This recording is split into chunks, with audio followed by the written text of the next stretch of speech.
Hey everybody, it's LavenderTowne. Today I'm continuing my series where I look at how movie adaptations change book characters and then I draw them based on their text descriptions. And today's book should be pretty interesting because I'm doing The Golden Compass, which has not only been turned into a 2007 movie, but also into a currently running TV show on HBO. Oh, and a massive spoiler warning for The Golden Compass, the first book in the series and the first season of the TV show, as well as the entire movie. There's really no way to talk about the character designs without discussing some pretty key elements, so just a heads up. If you value your lives, come no further. Lyra, the rules are simple. We know the rules, pal. You don't obey the rules. Doesn't mean I don't know them. First up, of course, is our protagonist, Lyra Balaqua. Funnily enough, she's barely described until later in the book. The first two descriptions of her actually are just that she's dirty. On page 209, she lies about her name but tells the truth about her age, and she is 11. Under that it reads, Lyra had been told that she was small for her age, whatever that meant. We also get a hint about her body type on page 57, where it says, she dragged the best dress onto Lyra's skinny frame, tugged it straight, and fished a bit of red ribbon out of a tangle in the drawer. Now, as a character, Lyra is a really tomboyish, energetic, and precocious child. She also lies constantly, and it's not really presented in a negative way, more as she's just really good with talk and like figuring out how to get what she needs. And she's very, she's not easily intimidated. She doesn't back down easily. So that's like her primary character traits. While there are several mysteries that unfold during The Golden Compass, the main one is about these disappearing children. They start vanishing around Lyra, and eventually her very best friend goes missing, which becomes her primary motivation throughout the story. She also desperately wants to be taken on adventures with her uncle, Lord Azrael, because she honestly doesn't like living at the college that she was dropped off as a baby. And she thinks that his adventures are really cool, and another person comes around and offers her that opportunity, and all of these things sort of come together into a very surprising and very dark conclusion at the end, which again, spoiler alert, I will be talking about later, but that's just a general plot synopsis for anyone who's watching this who does not know the story, though again, I don't recommend it because I'm going to spoil it like crazy. Anyway, the next thing that we have to figure out is basically like what her hair and clothing situation is. We don't get as much information as I generally like. Some authors are so detailed, like again, the Pretty Little Liars video was so easy. They got down to like the brands of what the girls were wearing. Golden Compass is not like that at all. So all we really get about her hair is on page 75, where it says, on the afternoon of the cocktail party, Mrs. Coulter took Lyra to a fashionable hairdresser's, where her stiff, dark blonde hair was softened and waved. Fortunately, this does give us color and texture, which is more than I can get from some authors. Looking at You, A Series of Unfortunate Events, those children are literally never described visually, which I think was intentional, but still, I really want to do it by the book on it, and I can't because they're not described anywhere. But anyway, so because her hair gets waved, I assume it's not curly or wavy to begin with. It's also described as stiff, so I'm picturing it as sort of like a crusty blonde, like straight-ish kind of a natural wave perhaps, but not like the desirable type. So I just tried to give her sort of like chunky, sort of stiff looking hair. I don't know how else to say it. And as for the dark blonde, I tried to make sure it wasn't edging towards platinum, but also was not anywhere near light brunette. In the HBO show, she is clearly a dark brunette, which is really interesting.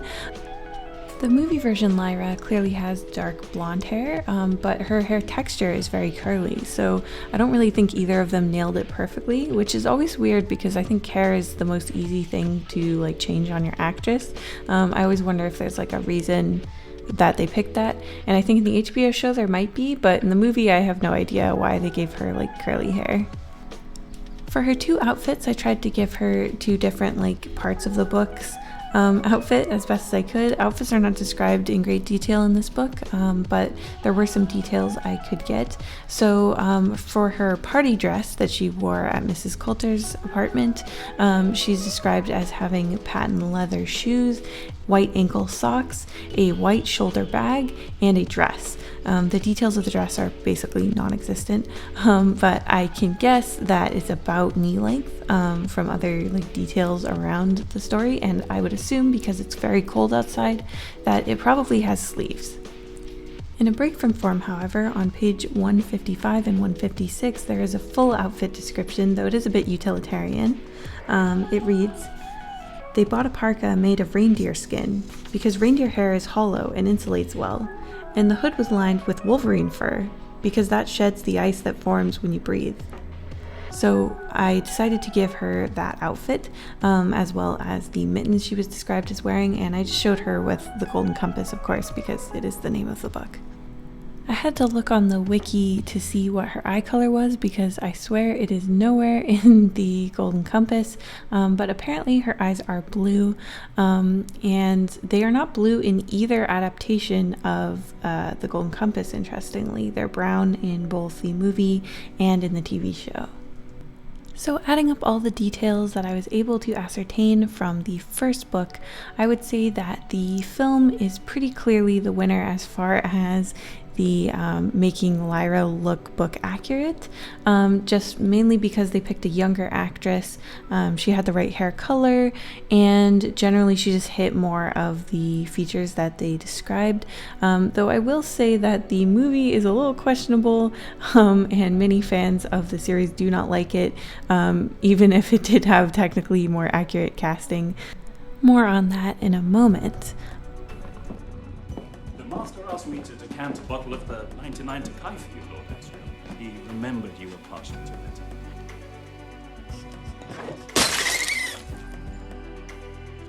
It was clumsy, wasn't it? Next up is Lord Azrael, Lyra's uncle supposedly, but it turns out he's actually her father.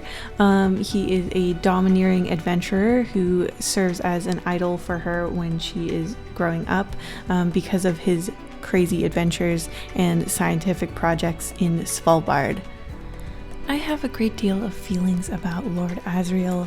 I feel like he has not yet been cast properly in anything, and a great deal of that has to do with the fact that there's no attempt to match his physical description in either adaptation.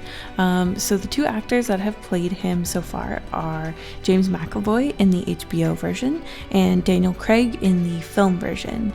I actually like both of these actors very much. I love Daniel Craig in Knives Out, and I love James McAvoy in the X-Men movies, but I don't feel like they're the right choice for Lord Azrael, and here is why. In the first proper description of him on page 12, it reads, "Lord Azrael was a tall man with powerful shoulders, a fierce dark face, and eyes that seemed to flash and glitter with savage laughter. It was a face to be dominated by, or to fight, never a face to patronize or pity. All his movements were large and perfectly balanced, like those of a wild animal, and when he appeared in a room like this, he seemed like a wild animal held in a cage too small for it." Lord Azrael is also never described as having facial hair, and his hair is black and his eyes are also black. So just judging by these things right away, neither of these actors were either styled correctly, nor do they naturally have the features that Lord Azrael is described as having. And I would argue they don't really embody the type of person that is described in this initial paragraph about Lord Azrael. I also think that they intentionally soften this character in both versions, but particularly in the movie, and you can tell this really clearly in the scene where they're both introduced. In the book, Lyra jumps out and smacks a glass out of his hand because she's seen that the alcohol has been poisoned. Here's those two scenes back to back. Lyra! It's poisoned! Nonsense! Lyra? Lyra, what the hell are you doing? Let go of me and I'll tell you. I will break your arm first. The wine was poisoned. So in the book, Lord Azrael does threaten to break her arm as one of the first things that you hear him say, and I feel like omitting that in the movie definitely changed the whole energy of what kind of guy he seemed like. He seems a lot more fatherly. Though the HBO show is also guilty of this, adding in this scene where he carries her while she's sleeping to bed and nicely puts a blanket over her, takes her shoes off. Very dad-like attitude, which I always thought was strange because throughout the core of the book, it's very unclear if he cares about her at all, and that is sort of an emotional tension point throughout the series. So I think throwing in this sort of sweet stuff with him acting as a father is a little weird. I don't really know why they would do this, and it does seem kind of inaccurate to the character of Lord Azrael. He's much worse than both the film and the TV show would like to include. The film actually ends with you thinking that Azrael is still a good person, which is really interesting because that is not how either the book nor the first season of the HBO show ends. You can kind of tell the difference in the moods by just looking at the way that the film ends. You can see that her best friend Roger is sitting next to her on a wondrous airship. They're just chatting, looking very hopeful, talking about how they have to be the ones to save the world. It's very end of Harry Potter kind of energy. They even have a very similar orchestral swell. I feel like they were trying to tap into that. Whereas the truer ending to the Golden Compass goes a little something more like this.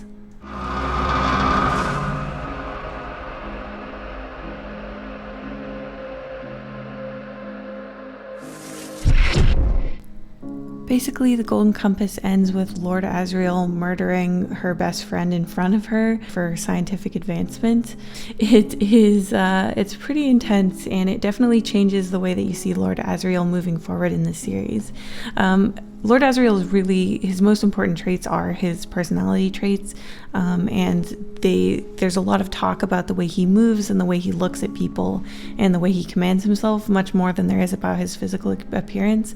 In fact, I pretty much had to guess almost everything other than his shoulders, his height, his hair and eye color, which I had to look up on the wiki. I know he must have winter clothes because he ends up in Svalbard for most of the story, as well as more Jordan College appropriate clothing. So I tried to do a little bit of both. I feel like, other than the fact that their hair isn't dark enough, I also think that the actors that they picked just aren't quite scary and domineering enough. I think they both have a lot more vulnerability in their acting, and I just wish that they'd pick someone a little meaner looking. If I had to pick a winner between the two adaptations, I think I would probably pick James McAvoy in the HBO adaptation, simply because he acts more like Lord Azrael and he moves more like Lord Azrael. Even though Daniel Craig is taller, so he's technically more accurate to the book, I think I'm still going to give this one to the TV show. Sometimes you must do what others think best. But I disagree, Master. Mrs Coulter.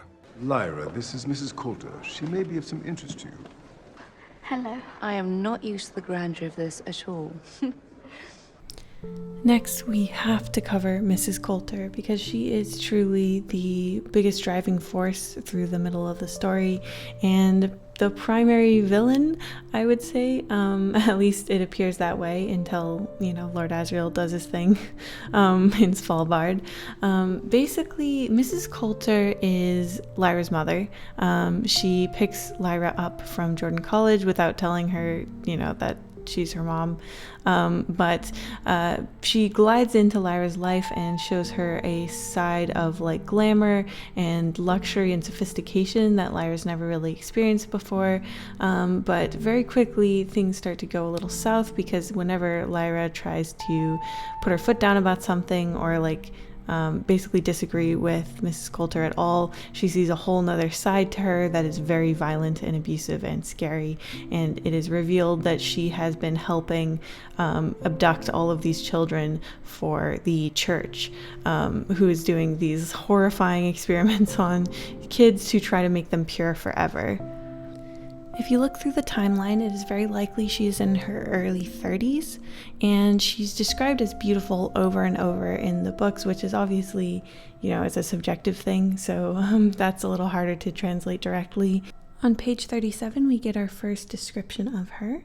A lady in a long yellow-red fox fur coat, a beautiful young lady whose dark hair falls, shining delicately, under the shadows of her fur-lined hood, is standing in the doorway of the oratory, half a dozen steps above him. We get an exact color for her hair on page 58, as well as some guidelines on how her hair is styled, when it says, "Her sleek black hair framed her cheeks, and her demon was a golden monkey." So now that we know her hair is black, it's clear that neither of the adaptations quite got it perfectly right. Her hair looks black in some parts of the HBO drama, but it's actually a dark brown, just like Lyra's is in that particular adaptation. So I decided to make it pitch black in the drawing just to make it accurate, since it is mentioned as specifically black multiple times throughout the book. I always really liked the blonde version from the movie just because it matched her demon of the golden monkey a little bit better, but truthfully it's not accurate at all to the book. They're very emphatic about her hair color. Both the actresses who play her have blue eyes, and they didn't put in contacts or anything to try to change that, though according to the wiki her eyes are supposed to be dark, probably black or brown, and so I fixed that obviously in the drawing, and I drew her in her fox fur coat that she's described in initially, as well as just a glimpse of the dress that she was wearing when Lyra and her got into their very first fight, right before Lyra ran away. The HBO version tends to have more visible rage on her face and more outbursts than you see in the book or the film. The film version of her, played by Nicole Kidman, is a lot more delicate and restrained, whereas the HBO version is a lot more emotional and angry. She's frequently described as looking like an angel or being angelic in some way, so I tried to make her look as innocent and sweet as possible in her full body shot, and then give just a sort of hint of her madness and anger that she sort of bottles up inside while keeping a perfectly composed face. I honestly think she's one of the most terrifying villains that I've ever read, and I highly recommend the book if you haven't read it. For book accuracy, the visual winner is clearly the HBO show because her hair is darker. I think Nicole Kidman is really cool as this character, but she doesn't really look like the way that she's described at all. So here are both the actresses or both the actors for each character alongside the drawing I made. Tell me how you think I did, as well as any opinions you have about the Golden Compass. I really love this series. I love this book in particular, and I feel like it doesn't get nearly as much hype as like Percy Jackson or Harry Potter. And yeah, I'd love to talk to you guys about it. Thank you so much for watching till the end, and I'll see you in the next one. Thank you so much to my patrons, including Nintendo Girl Artworks, Munch Munch McGee, Jess Hranick, Matilda Minchin, Golden Castles, Middle Z, Al Kappa, Winkus Wonkus, Aki, Zero Expectations, Lily Allure, The Expressive Poker Face, Morrissey, Axolotl, Big McLarge Huge, Chris Draws, Subaki, Snow White, The Becky, Liliana Hammond, Mia Lavalley, Angel File, Q Musgrove, Nicole Ludwak, Nicolette Queen, Rainwater Pearls, Ice Cream Pal, Best Kaiju, Lion, Ilaria Louie, Nora Cornelison, Joseph Copel, Cola, Your Boy ST, JJ Jade, and of course, Blah Blah Blah Blah.